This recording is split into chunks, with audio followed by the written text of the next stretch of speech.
मुद्रास्फीति, महंगाई, आर्थिक संकट, इन सब से पूरी दुनिया जूझ रही है। लेकिन कुछ देशों का हाल तो बहुत खराब है। इनमें शामिल है अर्जेंटीना, जो कभी बहुत खुशहाल देश हुआ करता था, लेकिन आज जबरदस्त आर्थिक संकट के शिकंजे में है। आलम यह है कि महंगाई को कंट्रोल करने के लिए सेंट्रल बैंक ऑफ अर्जेंटीना ने अपनी प्रमुख ब्याज दर को 97% कर दिया है। अर्जेंटीना की दास्तान विदेशी कर्जे, एक कल्याणकारी सिस्टम तथा कमाई से ज्यादा खर्चे के दलदल की है। यह एक ऐसा दलदल है जिससे अर्जेंटीना, जो कभी बेहद अमीर था, निकलने की बजाय और डूबता जा रहा है। 30 साल के शीर्ष स्तर पर महंगाई। वैसे तो दुनिया भर के केंद्रीय बैंक मुद्रास्फीति पर लगाम लगाने के लिए संघर्ष कर रहे हैं, लेकिन अर्जेंटीना में ये बहुत बड़ी समस्या है। यहाँ वार्षिक मुद्रास्फीति की दर 100% से अधिक हो गई है।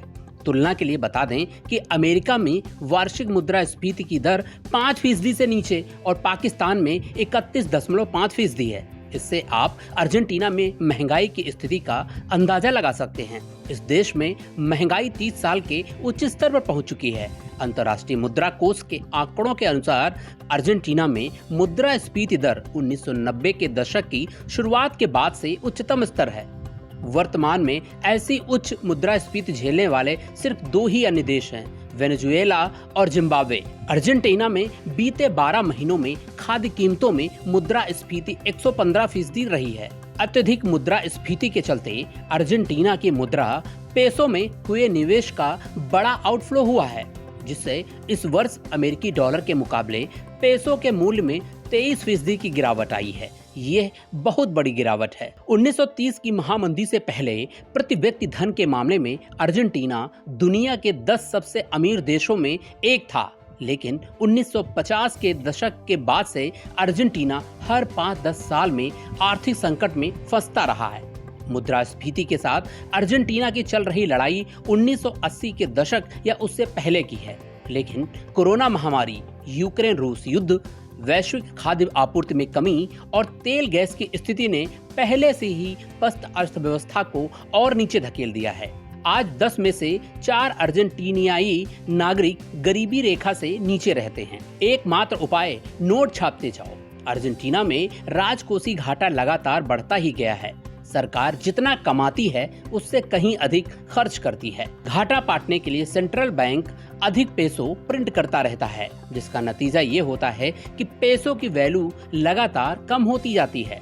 अंततः मुद्रास्फीति और भी बदतर हो जाती है। घरेलू उपभोक्ताओं की सुरक्षा और राजस्व अर्जित करने के लिए अर्जेंटीना सरकार निर्यात करों पर बहुत अधिक निर्भर रहती है। इस साल की शुरुआत में सरकार ने अपने top export item processed soybean पर निर्यात कर 33% तक बढ़ा दिया।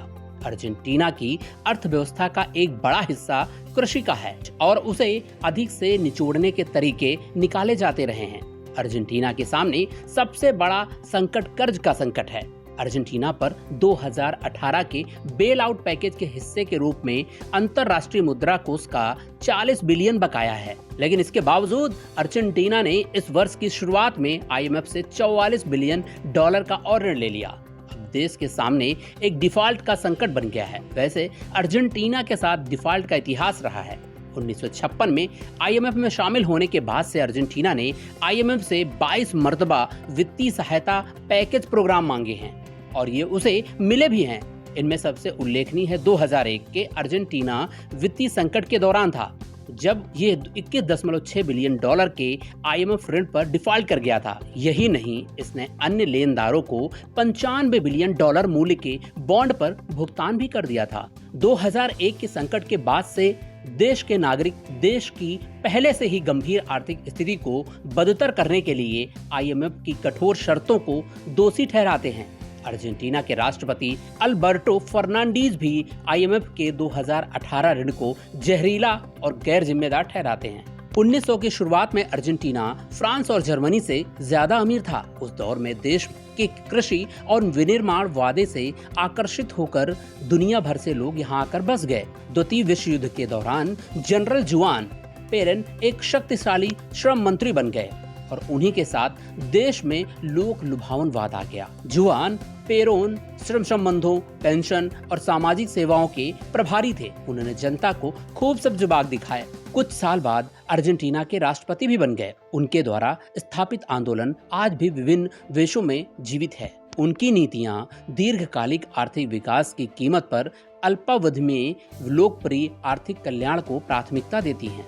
इसने देश का बहुत नुकसान किया है। अर्जेंटीना के पास विकासशील दुनिया में सबसे बड़ी कल्याण प्रणाली है और इसके तहत सभी नागरिकों के लिए सेवाओं, सुविधाओं, परिवहन और रिटायरमेंट लाभों को सब्सिडी दी जाती है। मिसाल के तौर पर एक औसत अर्जेंटीनियाई अपनी बिजली के लिए प्रति माह $5 से कम के बराबर का भुगतान करता है। इसके बिल्कुल विपरीत इतावली और जर्मन परिवारों को अपने मासिक बिजली बिलों पर क्रमशः $230 और $270 से अधिक का भुगतान करना पड़ता है। अर्जेंटीना में बाजार की स्थिति यह है कि बैंकों ने अचल संपत्ति के लिए लोन देना बंद कर रखा है, जिसके चलते प्रॉपर्टी की खरीद सिर्फ कैश में ही होती है। लोग किसी भी तरह प्रॉपर्टी खरीदने की कोशिश में रहते हैं क्योंकि करेंसी की कोई वैल्यू रही नहीं है। जिंसों के दाम हर दिन बदलते रहते हैं। टूरिस्टों को विदेशों में डेबिट कार्ड का उपयोग करने पर हर लेन देन में लगभग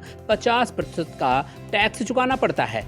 सरकार और जनता दोनों किसी तरह डॉलर के जुगाड़ में लगे रहते हैं। अर्जेंटीना में इस साल अक्टूबर में राष्ट्रपति चुनाव होने हैं, तो सरकार का पूरा ध्यान पेसो को और गिरने से बचाने व महंगाई को कंट्रोल करने की कोशिश है, लेकिन अभी तक कोई नतीजा नहीं निकल सका है। इत्तेफाक से देश के अर्थव्यवस्था मंत्री सर्जियो मस्सा भी राष्ट्रपति के संभावित उम्मीदवार हैं, क्योंकि पिछले महीने राष्ट्रपति अल्बर्टो फर्नांडीज ने घोषणा की थी कि वो फिर से चुनाव नहीं लड़ेंगे। मस्सा की सफलता इस मुद्रास्फीति से लड़ने के परिणाम से जुड़े होने की संभावना है।